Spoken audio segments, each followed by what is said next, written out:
Good morning. I'm Amy Kish. I'm from the University of North Carolina at Pembroke, and my presentation is on the research done on inter and intrapopulation variations of the home ranges of eastern box turtles. So why did we decide to study box turtles? Their population is declining across their range, and they're considered threatened in many of their native areas, which includes the entire state of North Carolina. They are terrestrial turtles, which puts them at a high risk of mortality from prescribed fires. This is part of a 10-year study, and I was involved in this study in years 4 and 5.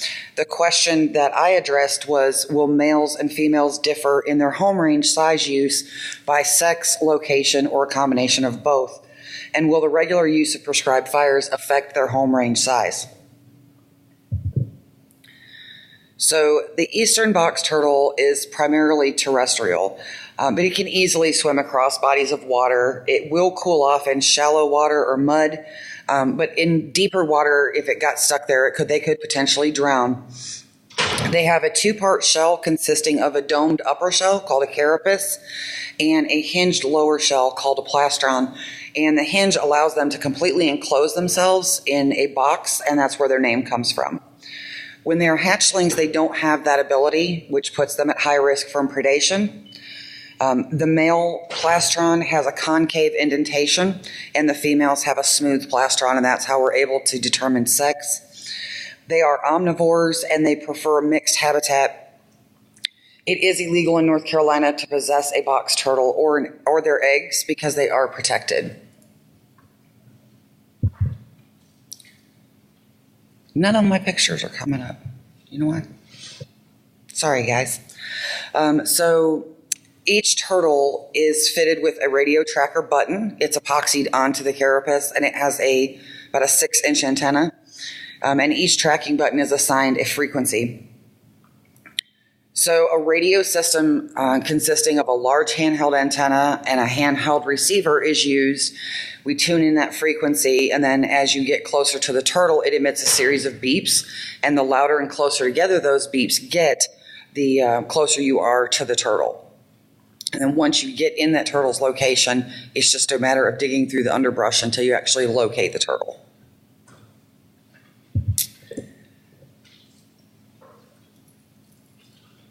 Okay.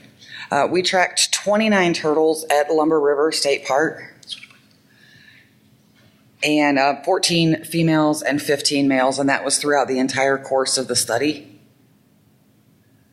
There were 20 turtles, 36 turtles at Weymouth Woods, 18 females, 18 males over the course of the study.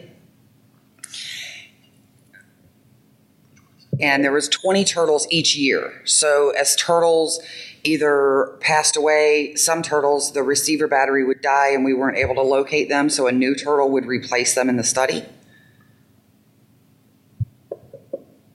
Where is it? Where's it on the drive? Give me 1 second. Sorry, we're trying to get the pictures. Okay. Yeah, because I can see them, but you can't for some reason. Still not there? Mm-mm.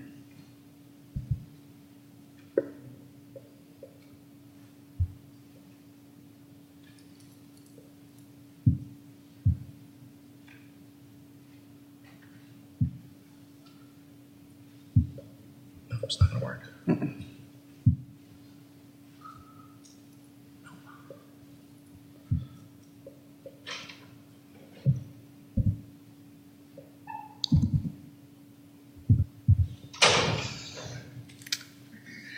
So each week we went out and tracked all turtles at each of our 2 locations.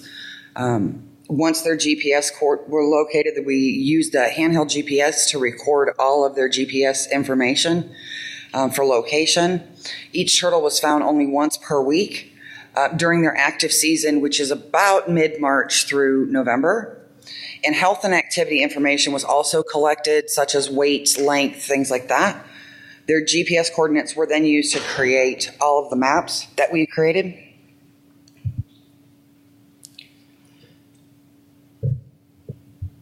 Our study locations were Weymouth Woods Nature Preserve, which is in the Sandhills of North Carolina, and the Lumber River State Park chalk banks, which is in the upper coastal plain. I need my pictures back. You made them go away on here too. So the Lumber River State Park is a mesic ecosystem. It has a minimum longleaf pine area. It does have a permanent water source with the Lumber River running the entire eastern border of the park. And they first used prescribed fire in 2017. So turtles at that location had never experienced the use of prescribed fire. Whereas Weymouth Woods is a xeric ecosystem, and the bottom half of the park is composed of a longleaf pine ecosystem. It has mostly sandy soils and a little bit higher elevation from one end of the park to the other than Lumber River. The center of the park contains a main water source, which is a small stream. And they have regularly used prescribed fires to ensure preservation of the longleaf pine because it is required for the survival. Prescribed fires are essential to maintaining longleaf pine ecosystems. They have to burn, and they burn low to the ground, and they burn very fast. So the Lumber River State Park burn area in 2017, we mapped all turtle data points, and then we overlaid the burn area that we walked and marked the coordinates with GPS. And they burned from about halfway through the park to the eastern side. So they burned about a quarter of the park the first time they used prescribed fire. They've never used it before. They did not burn longleaf. They burned hardwoods to get rid of heavy underbrush. So the fire burned a lot slower and a lot hotter. They burned down to the bottomland swamp where the Lumber River floodplain begins. Weymouth Woods burned the entire time of our study, which was 2012 to 2017, and all the data points for that location were mapped as well. There is, you can't see it here, but there is an area at the north end of the park in the center of the hardwoods that is a small patch of longleaf, and they do burn that area, but the northern half of the park has not been burned because it is hardwood. So they don't need to, they mostly burn the southern end because of the longleaves. So the turtles that we saw mainly stayed in the center near the stream and up on the northern end of the park in the hardwood forest, and they didn't really utilize a lot of the southern end of the park where the longleaf is. So at Weymouth Woods, in the course of the study, we did find 2 mortalities. We did find 5 turtles who were definitely inside a burn area that survived by either going into mud or a shallow pool of water. And we found 1 that was injured where the top carapace of the shell was burnt, but the turtle was still alive. They found at Weymouth Woods, they will find low-lying areas, and because it's prescribed fire and it's fueled by pine, it burns hot and fast, so as long as they can get low enough, the fire will go right over them. So nesting occurs mainly during the second quarter of the year, April to about June, end of June. Females prefer sandy soil for nesting, and many times they'll use the edge of the roadways to lay their eggs, and this causes a lot of mortalities with turtles. New hatchlings appear in about 60 to 90 days, and then they'll make their way back into the parks. An average clutch of turtle eggs is only around 4 eggs, so figuring out how to sustain their survival is key. Breeding season unfortunately overlaps with prescribed fire season, which causes extra concern as females are traveling through some of these areas. Prescribed fires are usually used during the spring, so we mapped areas for both parks most likely to contain turtles during that quarter of the year. And we did it by frequency of location, mapped out the area, and then overlaid the burn areas onto those maps. And although the Lumber River had never used prescribed fires, there was one area of greatest concern which showed a very high density of box turtle use, and it was right on the edge of the fire line.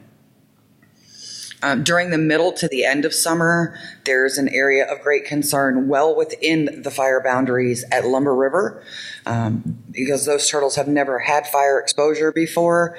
The area that they were using most frequently in the third quarter of the year was in the center of the burn area. Weymouth Woods has been using prescribed fire for around 50 years, even though our study has only been for about 5 years there. And the hotspot indicates that they're really not at extreme risk for the burn areas. They seem to use areas north of the burn area or right along a water source. So we don't know if that means the turtles have learned and adapted to this use of prescribed fire, or that they're using non-fire areas for other reasons, such as food and water source resources. Turtles seem to restrict their movements to always stay within a very short distance of a water source at Weymouth Woods, where at Lumber River they'll travel much farther away from a water source. So our movement question was, does the use of prescribed fire impact the home range of the box turtle? We created kernel densities and minimum convex polygons for each turtle for every year that they were in the study. And we compared the movements of males and females, and then we compared those based on location. At Lumber River State Park, we took 5-year kernel densities for 1 female and 1 male. We divided this park into 50 by 50 meter sections of habitat and set our kernel densities to 50 and 95% isopleths, and questioned, are the females using a larger area due to nesting needs? Females showed kernel densities twice the size of that of males. We did the same thing at Weymouth Woods. We did 5-year kernel densities for 1 male and 1 female. Kernel densities were still set to 50 and 90% isopleths. And even with the sandy soil available in the longleaf area, we showed that females were not really taking advantage of that. They were traveling elsewhere, and they were still showing twice the home range size of males. So we used minimum convex polygons based on actual data points to see if we would get the same results. We did 5 female turtles at each park and 5 males at each park to compare and see if it was appearing to be twice as much.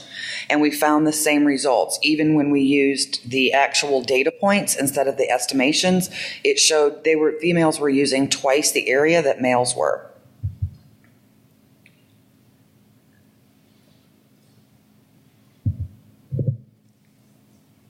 So then what we found was that when we overlaid the minimum convex polygons and the kernel densities, although the minimum convex polygons gave us a much smaller area, they still showed that home range sizes varied by sex and site, but not a sex-site interaction or based on year.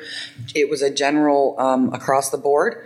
Lumber River females had home ranges 1.3 times larger than the males at the same location, and Weymouth Woods females used home ranges 2.1 times larger than males.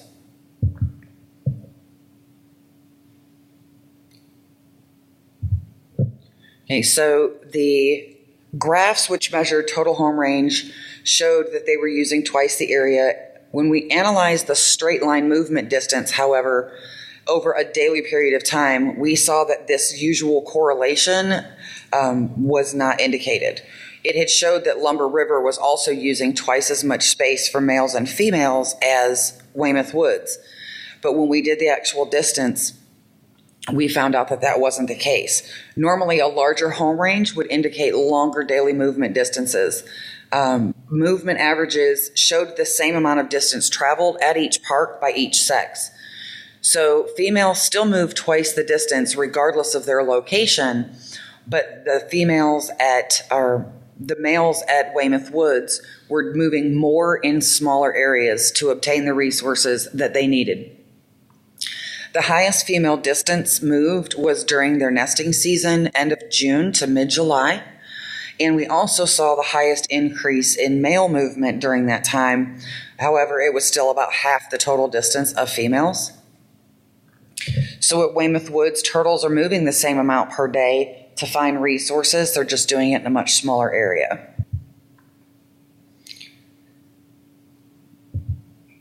Okay, so our conclusions were we suspect a combination of prescribed fire use and preferred habitat location lent themselves to overall smaller home range sizes that we observed at Weymouth Woods. And we believe that nesting requirements are the reason that females have this larger home range. It is unknown how turtles will adapt or react to the use of prescribed fire at Lumber River until we get a few more years of data collected.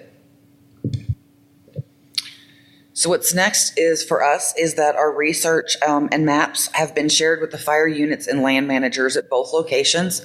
Both of them are interested in helping preserve box turtles. So if they can adjust a fire line a little bit to help avoid a hot spot, they're willing to take that into consideration. Our research is being used in community education programs at both locations for the preservation of box turtles, and we're in the process of publishing a paper of our findings to several ornithological publications. So I'd like to acknowledge my mentors, Dr. John Rowe, Dr. Rouse with GIS, and the Lucille Stickle Fund. And I apologize that the pictures did not come through. I can see them, you can't. But does anyone have any questions? If you wanted to see this presentation with pictures, is there a way to see it online? I'd be happy to email it to you. And we'll try to get it up on the app. Yes. Yes. Because there's all kinds of maps on there, pictures of cute turtles. Do you actually see the path of the turtles? Are they circular or like the males? The males seem to stay in a really tight area. They don't really go to the outer edges of the either the kernel densities or the polygons that we created, unless it's during reproductive season. But my question is, can you see, do they walk in vectors or do they walk in circles? They kind of zigzag all over. And we are not sure if that's based on, like, if they're going after a certain food source at a certain time of year, or there's another group of students that's actually looking at why they think they're going to these areas throughout different times of the year. There's a large patch, I know at Lumber River, there's a large patch of blueberries. It's probably 20 by 20 meters, and all of the turtles seem to converge on that area right before the blueberries are ready. Was elevation a component of the statistical information that you acquired? Like, did you look at their path with respect to topography, or is the land also flat out there that the elevation changes are? It's really pretty flat. Being in the coastal plain, Lumber River turtles, it's pretty flat. There's a little bit of an incline from the longleaf pine to the hardwoods at Weymouth Woods, but we didn't see any indication that that was an issue for any turtles. They didn't seem to stay based on elevation. They kind of move based on resources, but the park itself is pretty flat. Anybody else have a question? That's it.